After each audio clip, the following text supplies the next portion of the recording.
So my name's Jason, and I'm a human book. Okay, my name's Kim, and I'm a human book. My name is Fabrice, and I am a human book. So the Human Library is an opportunity to have a conversation with somebody whose experience might be completely unknown to you, and have the opportunity to ask all those questions that you may have always wondered but never had the opportunity to ask, or might feel that you can't ask in social settings because they're seen as taboo or inappropriate to ask. So this is a safe space where we as books are open, and we're volunteering to be open and to have those conversations to try and help you understand our experience a bit better. It can be neurodiversity, it can be a visible disability, it could be an invisible disability, it could be sexuality based, gender based. I mean, we have ex-offenders and ex-policemen.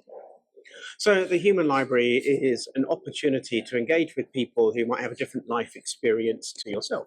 And they're drawn from such a wide variety of experiences, not just what you might call typical diversity boxes, but human experiences, including topics like grief, which is a universal experience. At some point, everybody will lose someone, so everybody goes through grief. Or it could be cancer survivor, or the implications of injury from a road traffic accident. There are things that are universal to some people's experiences, and there are things that are kind of minority or marginalized. So we look for people who have kind of a life experience story to tell. But having said that, we're not a storytelling organization. We're very much an experience sharing organization where you're letting other people into your life, walking in your shoes, getting under your skin, able to discover what is it like to be you, and giving them the freedom to ask you any question on that topic. So the Human Library is a place where people can come and speak to people who are published under different titles, and they become an open book.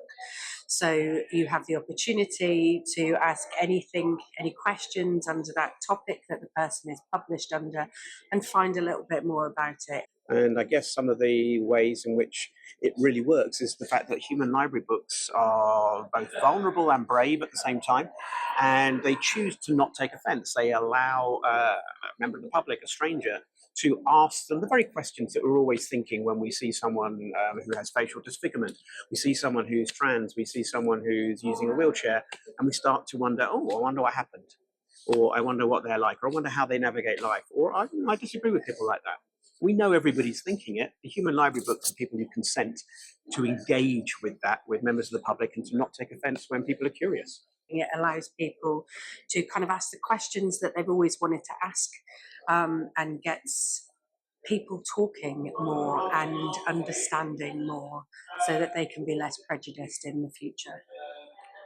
It will give the reader the ability to not make snap judgments when they meet someone who is in some way different to themselves. There was times that I was on the streets and people would come out of the pubs, and and I've had my tent on fire, and it nearly killed me because I was asleep. People look down at you, say he's a drug addict or he's a crackhead, and some of them don't hardly know what, they only see what's on the surface, they don't see what's underneath.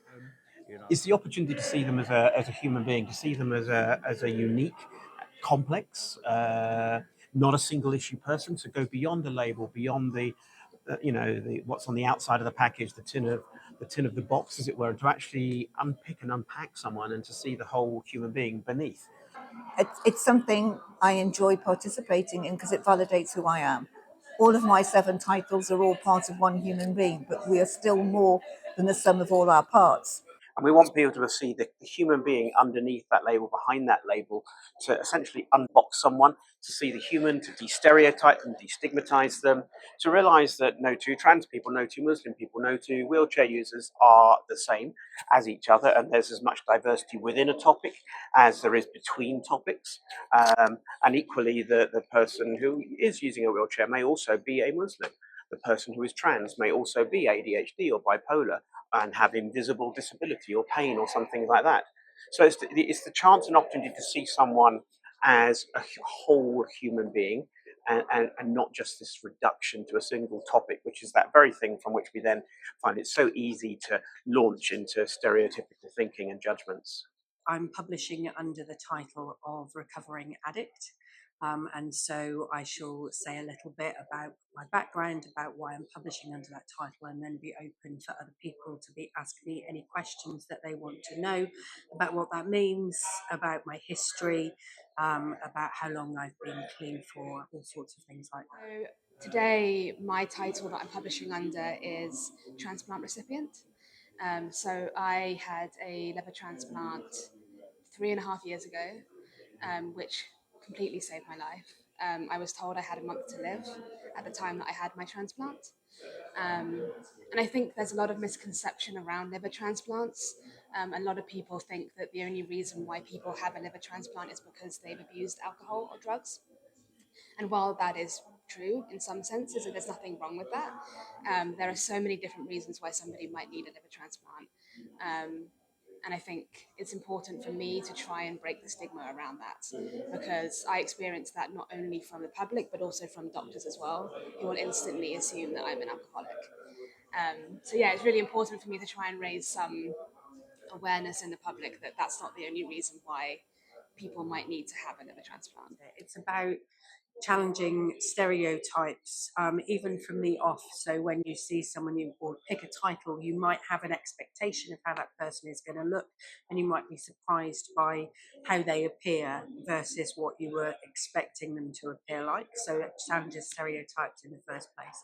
Because it's so easy to judge people. You know, I can say that I judge people. You know, I'm not perfect.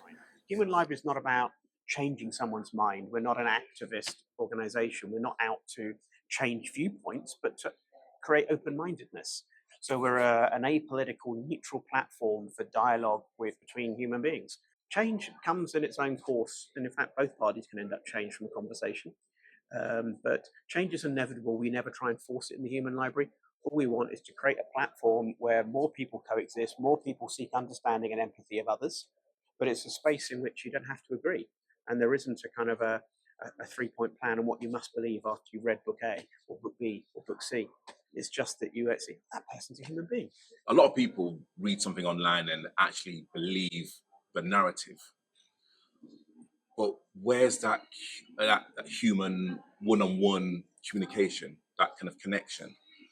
And having events like this, like the Human Library, for me, just emphasizes the importance of coming together physically and talking about different experiences. I think the Human Library is really important in this day and age because we are getting so split in our views and opinions, and social media plays a part in that with the algorithms. So often, if you're of a particular political persuasion or in terms of different groups, what you see is all the stuff that agrees with your opinion. And that leads to more prejudice in this world and more misunderstandings. And so I think the Human Library is something that can help to challenge those and allow people to kind of see outside of their little group and their kind of starting to close in views. I think individuality is becoming such an important thing these days, and we're losing our sense of community. And when we don't have that sense of community, we don't see outside of our own bubbles. And we get so used to what we see and not what's out there. We don't often have the opportunity in this world to have conversations with people who are different. And I think if we can understand people whose experiences are so completely different from ours, that just creates more empathy, more understanding, more kindness. And I think that's so important in society. You can't even get to unjudging a book in the Human Library unless two things happen. One, the book unjudges the reader and allows the reader in and gives them the freedom to ask any question without saying where that question came from. How dare you ask me that? You know. Equally, the reader has to unjudge themselves to be able to ask the question they really want to ask. To learn that the things that come out of people's mouths might come from something that happened to them, something they read, and to give people benefits of the doubt as to what the opinions they currently hold. We're all born as, in some respects, blank slates. We're not born hating, but sometimes we end up there. So to realize there's a journey in everybody, whether you're the book or the journey in the reader to the very point of view or question that they hold. So I think it models how we need to be as human beings.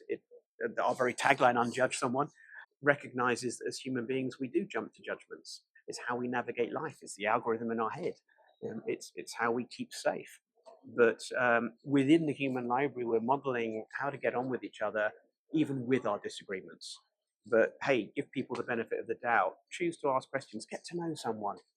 I think the Human Library is kind of one of the world's best kept secrets, partly because we are a charity, a non-governmental organisation, we're not for profit, and as a result, we don't have the funds to go around spreading, the word that the Human Libraries are on. We have been in 80 countries around the world, but we are incredibly kind of volunteer-led, volunteer-driven, and as a result, we don't have a giant marketing budget to go around spreading the word like that. So a lot of it is word-of-mouth recommendation. But I found the Human Library has been most effective at getting people just to be kinder, just to be nicer, just to be more understanding, just to choose to coexist with each other. And it's made me, therefore, more aware, more humble, more aware of my own ignorance. And the longer I spend in the Human Library, my knowledge keeps increasing, but it also makes me realize how small my knowledge is compared to the actual sum total of human experiences. Being a reader is very rewarding. You get to hear other people's stories, and you can share your own stories as well when listening to other people's, and make connections with people, and to be able to openly question things that you might not have been able to question before, and be very secure in the knowledge that it's a safe space to do that. I didn't really know what to expect, but it was amazing, really fascinating. Amazing how open the book was to kind of sharing their experiences, and really, really important, I think, to be able to have that kind of open, honest dialogue about experiences that we might all share at some point in our lives. So I'd definitely come back. I would just say do it. It's so interesting. You'll definitely learn a lot. So I'd recommend it. If someone was watching this thinking about coming along, I would say don't be scared and just do it. It will open up a lot of opportunities for you, different ways of thinking, and it will be one of the most rewarding things that you do. I would say just set your fears to the side, set your reservations to one side, and just come in and see what you can learn, because we all can learn so much from just talking to one another. This project definitely needs to be everywhere. I feel like we build communities based on connection, and we really need to get like-minded people to educate others and show them that differences are not to be feared but to be celebrated.